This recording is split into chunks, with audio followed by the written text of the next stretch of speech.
electric circuit analysis or network theory, circuit theory or basic electrical engineering, the mesh current method or mesh analysis or loop current method solved problem 1.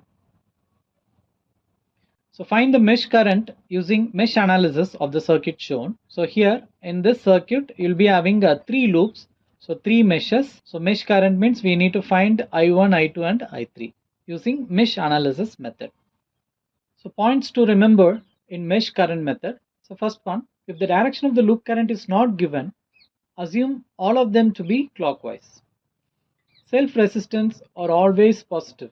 Mutual resistance is positive if the current through it is the sum of two loop currents.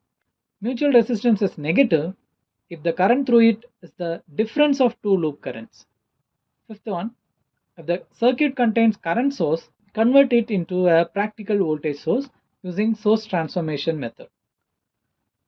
So mesh basis matrix equation is given by considering three mesh system R11, R12, R13, R21, 22, 23, R31, 32 and 33. So R matrix into I matrix I1, I2, I3, that will be equal to the voltage matrix V1, V2, V3, where this R11, R22, R33 are self-resistance and R12, R21, R13, R31, R23 and R32 are mutual resistances. V1, V2, V3 are algebraic sum of EMF in corresponding loop. So the mesh current can be solved using Cramer's rule. So I1 is equal to del 1 divided by del and I2 equal to del 2 by del and I3 equal to del 3 by del. So this del and del 1, del 2, del 3 and all the matrix determinants.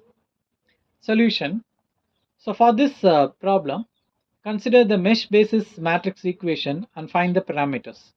So this is a mesh basis matrix equation. The parameters are R11, which is a self resistance. So consider loop 1 and add all the resistances in the loop 1. So loop 1 consists of 2 ohm resistor and 4 ohm resistor. Simply add these two resistances. So 2 plus 4 equal to 6. Similarly R22, the second loop resistances, 4 plus 6 plus 5, that is 15. And R33, the third loop resistance, 5 plus 2, which is 7. So these are the self resistances.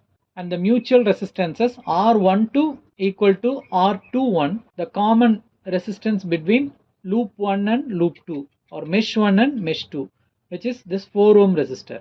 Sign of this value will be determined by the direction of the current. So here the current I1 is flowing like this and I2 is opposing that current.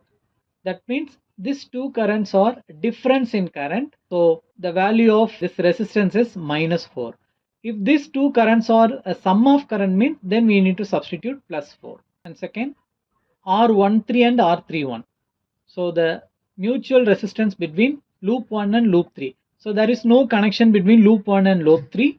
There is no common resistance between loop 1 and loop 3. So it will be equal to 0. And loop 2 and 3, the resistance 5 ohm resistance is there. Here also the current I2 is flowing like this way. I3 is opposing that. So difference in current. So minus 5.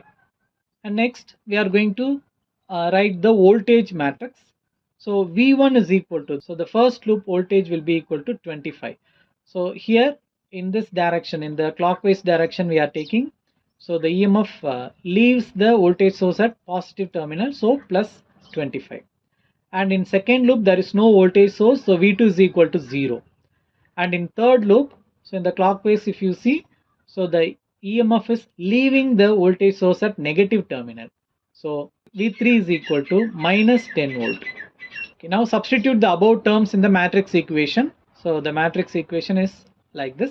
Now you can write the mesh equation from this matrix, expanding this matrix, and you'll be getting the mesh equation. So simply solving this three equation, you can get I1, I2 and I3. So that is a mesh current. But we can apply this Cramer's rule for the mesh analysis. So for that we are going to determine the four determinants from the above equation. So first determinant is del. The determinant value of this R matrix is del.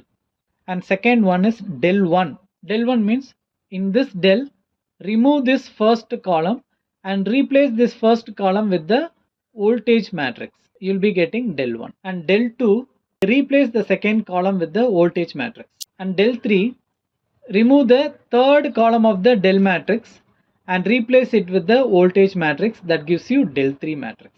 So these are the 4 determinants, and using these 4 determinants we are going to find the mesh current using the Cramer's rule. So the determinant value we can directly find using the calculator. That will be equal to 368, and for del 1 it is 1800, del 2 it is 400, del 3 it is minus 240. Now applying Cramer's rule, I1 is equal to del 1 by del, so 1800 by 368, which is 4.8913 amps, and I2 is equal to del 2 by del, so 1.087 amps. I3 is equal to del 3 by del, which is minus 0.6522 amps. So these are the mesh current I1, I2 and I3. So this is how we need to solve the mesh analysis for the given problem.